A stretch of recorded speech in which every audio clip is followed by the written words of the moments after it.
সেখানে ভোটাভুটি হলো। 58 জন হিন্দু আইনসভার এমএলএ ভোট দিলেন ভারত ভুক্তির পক্ষে, 21 জন মুসলিম আইনসভার মেম্বার ভোট দিলেন পাকিস্তানে যাওয়ার পক্ষে। মেজরিটি ভোটে সৃষ্টি হলো পশ্চিমবঙ্গ, বাঙালি হিন্দুদের হোমল্যান্ড। এখন আমরা হিন্দুরা কেমন আছি পশ্চিমবঙ্গে? আমরা একটু ডাটা শুরু 5 মিনিট, তারপরে বলবেন। 1951-তে প্রথম জনগণনা, পশ্চিমবঙ্গে হিন্দুদের সংখ্যা হলো 85%। লাস্ট জনগণনা 2011-তে হিন্দু জনসংখ্যা হয়েছে 72। 27 সালে শুরু হবে আবার জনগণনা, যার ফল পাবেন 2031-এর 1 জানুয়ারি। সেখানে আমি আজকে বলে যাচ্ছি, আমার দীর্ঘ রাজনৈতিক অভিজ্ঞতা, আমি 4 বার এমএলএ, 2 বার এমপি, মন্ত্রী, 3 বার কাউন্সিলর, পুরসভার চেয়ারম্যান, এতবার ভোটে জেতা লড়া, আইনসভায় থাকার সুবাদে আমি আপনাদের বলছি, আমাদের হিন্দুদের সংখ্যা হবে 65। 72 থেকে নেমে 65 আরো নিচে নামতে পারে, আমার ধারণা 65।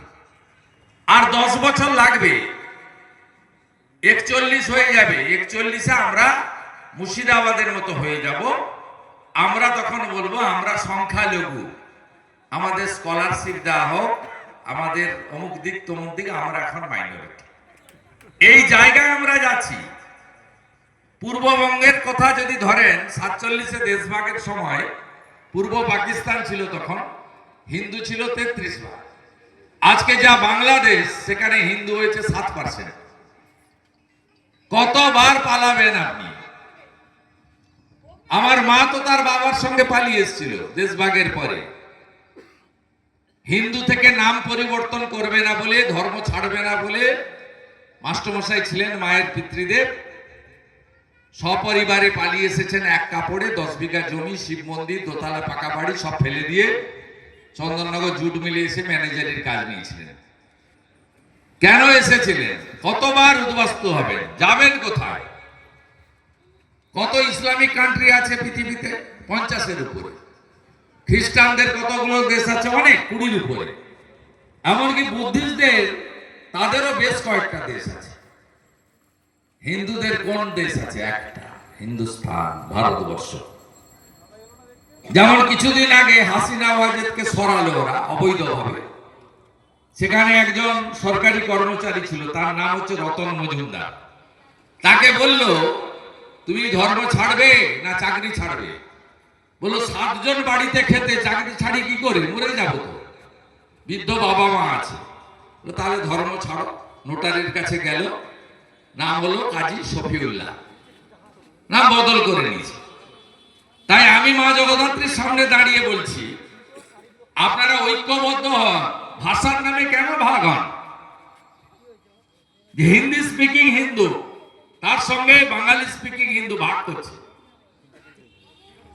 কখনো দেখেছেন উর্দু স্পিকিং মুসলিম, বাঙালি স্পিকিং মুসলিম বলতে? বলে না। ব্রাহ্মণ, ক্ষত্রিয়, বৈশ্য, শূদ্রর নামে কেন ভাগ হন?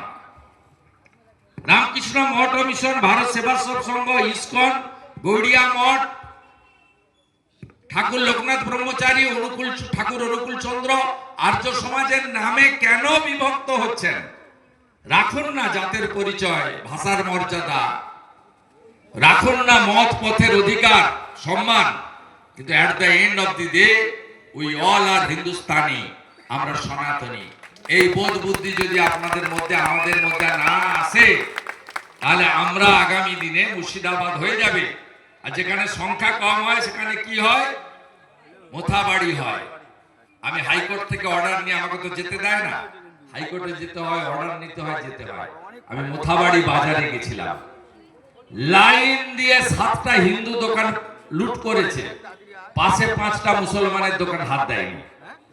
আবার 3টে হিন্দু দোকান পুড়িয়েছে, লুট করেছে, তারপরে আবার 9টা মুসলমানের দোকান হাত দেয়নি। সিপিআইএম এর প্রচুর সাপোর্টার এই এলাকায় আছেন, পুরনো সিপিএম। তাদের কাছে বলবো, ধুলিয়ানে 16% হিন্দু আছে, শামসেরগঞ্জে। সেখানে হরগোবিন্দ দাস, চন্দন দাস মারা গেলেন, খুন হলেন। তারা বামপন্থী পরিবারের মোহাম্মদ সেলিম সাহেব গেলেন, সঙ্গে মীনাক্ষী বোনও গেলেন। বলেন আমাদের লোক দাঙ্গা থামাতে গিয়ে মারা গেছে। মুখ্যমন্ত্রী পুলিশের হাত দিয়ে চেক পাঠালেন 10 লক্ষ করে টাকা, বললেন নেব না। তারপরে বিরোধী দলনেতা ওখানেও হাইকোর্ট থেকে অর্ডার করে আমি গেলাম, বিজেপির দেওয়া চেক নিল, 10 লক্ষ 1,000 টাকা করে বিজেপি চেক দিয়েছিল, নিল। আমি বললাম আপনি তো বামপন্থী সেকুলার। তার বাড়ির লোককে জিজ্ঞেস করলাম খুন হলেন কেন? বলছে হ্যাঁ সিপিএম কে ভোট দিই, কিন্তু খুন করেছে হিন্দু বলে। আমরা মূর্তি বানাই বাড়িতে। আমি বললাম সেলিম সাহেব বলছে আপনি দাঙ্গা থামাতে গেছিলেন? বলছে না না, দাঙ্গা থামানোর ব্যাপার নেই, ঘরে ছিলাম, ঘরে ঢুকে পশু কাটার তরবারি দিয়ে কেটে খুন করেছে।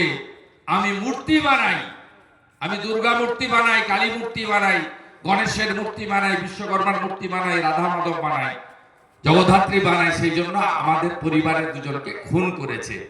মুখ্যমন্ত্রীর টাকা নিল না, বিজেপির পাঠানো অর্থ আমার হাত দিয়ে গ্রহণ করলো।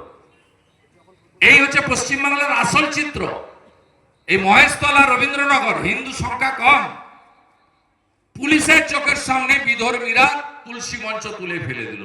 যারা হিন্দু সব বাড়িতে তুলসী আছে, তুলসীকে আমরা মহারানী বলি, মহারানী বলি। আমরা গ্রীষ্মকালে তুলসীকে জল দান করি।